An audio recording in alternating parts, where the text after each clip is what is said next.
আপনি মাংস খাবেন আস্তে, মাংস খেলে ডাক্তার এখানে যারা বসে আছেন, যারা পড়াশোনা করে, যারা MBBS পাস করেছে, আমার অনেক বন্ধুরা একই সঙ্গে আমরা কলেজে যখন পড়াশোনা করেছি, আমার কয়েকটা বন্ধু তারা MBBS করেছে, তারা এখন নীলরতন হসপিটালে, একজন আমার একটা কাছের বন্ধু, তার সঙ্গে আর তেমন যোগাযোগ হয় না, সে এখন ওই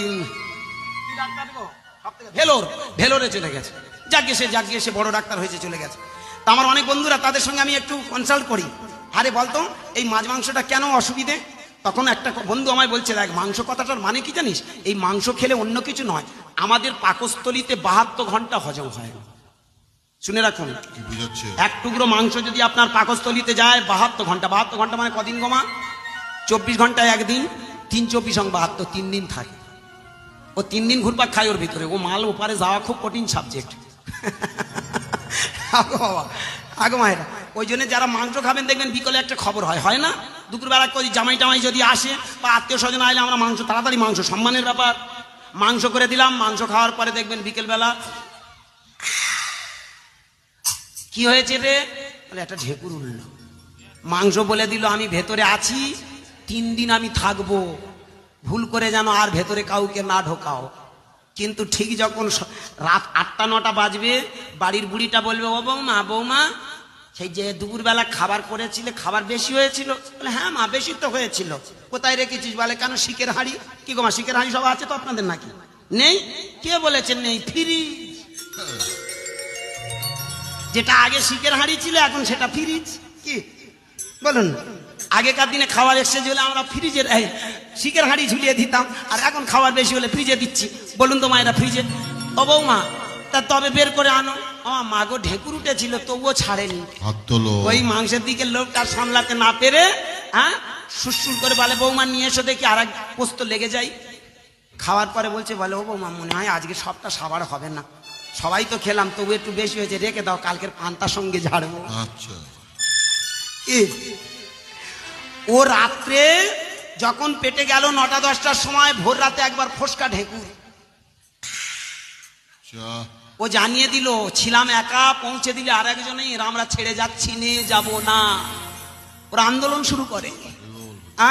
ফের সকালবেলা উঠে যদি ফের পান্তার সঙ্গে ঝাড়ি, বলুন আর ভালো থাকবে? বেলার দিকে বলবেন না আর কিছু খেতে ভাল লাগে না, কিরকম অম্বল অম্বল ভাব। বিষয়টা কোথায়?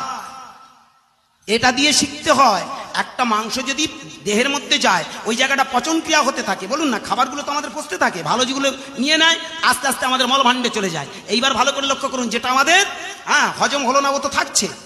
এইবার বলুন, যদি ও 72 ঘন্টা দূরে থাকে, যদি 2 দিন থাকে, তারপরে খাবার দিচ্ছি, যে কারণে যারা বেশি এইসব রিচ খাবার খায় তাদের বেশি দেখবেন আলসার হয়, অ্যাসিডিটি হয়, অম্ল হয়। কি বোঝা গেল বাবা? এই জন্যে খাবারটাকে নিষেধ করা হচ্ছে। এর সঙ্গে কোনো ভগবানের সম্পর্ক নেই, এই মাছ মাংসের সঙ্গে কোনো দেবদেবতার সম্পর্ক নেই। তাই যদি হয় আপনারা বলতে পারেন যে বাবা তাহলে মাছ দিয়ে ভগবানের পুজো দেওয়া যাবে না? যাবে, অবশ্যই দেওয়া যাবে। যারা তারাপীঠে আছে বলুন না মায়েরা, তারা মাছ মাংস দিয়ে ঠাকুরকে পুজো করছে না ইনডাইরেক্টলি ভাবে? বর্তমানে, আগে কি ছিল সেটা পরে, এখন ভাবুন। প্রত্যেকটা মানুষ পুজো দিচ্ছে তো, দেওয়ার পরে কি করছে ভালো করে ভাববেন। একটা মন্ত্র পড়ে, কালী মন্ত্র একটা আছে, ওং সর্বমঙ্গলে শিবে সর্বার্থ সাধিকে শরণ্যে ত্র্যম্বকে গৌরী নারায়ণী নমস্তুতে। প্রশ্ন, মাছ মাংসগুলো সাজিয়ে দিল, আস্তে আস্তে একটা ফুল নিয়ে পূজা করছে, ওং সর্বমঙ্গলে শিবে সর্বার্থ সাধিকে শরণ্যে ত্র্যম্বকে গৌরী, গৌরী তুমি গৌরী নারায়ণী নমস্তুতে। যদি মাছ মাংস মাকে তুমি না দাও, তাহলে ওই মন্ত্রটা ছেটে বাদ দাও, কেটে দাও। কি আমার কথাটা একটু খপ্পরে নিলেন? বোঝা গেল কথাটা দামি কথা না? কি বাবা, এটা বোঝার আছে। নারায়ণী, তাহলে নারায়ণীটা কে? যিনি রাধা তিনিই তো লক্ষ্মী, আর তিনি তো নারায়ণী। নারায়ণী মানে নারায়ণের স্ত্রী নারায়ণী। তাহলে যিনি নারায়ণী তিনি তো গৌরী। তাহলে পুজো করার সময় আমরা সেটাই করলাম না? কি ভাববেন আমার কথাটা? এই জন্য আবেগের সঙ্গে হরিনাম শুনে লাভ কি? আবেগের সঙ্গে মন্ত্রপাঠ করে লাভ কি? আবেগের সঙ্গে আমরা ভগবান ভগবান, খাদ্যের সঙ্গে কোনো ভগবান নয়, খাদ্যের সঙ্গে একটা দেহের সম্পর্ক আছে।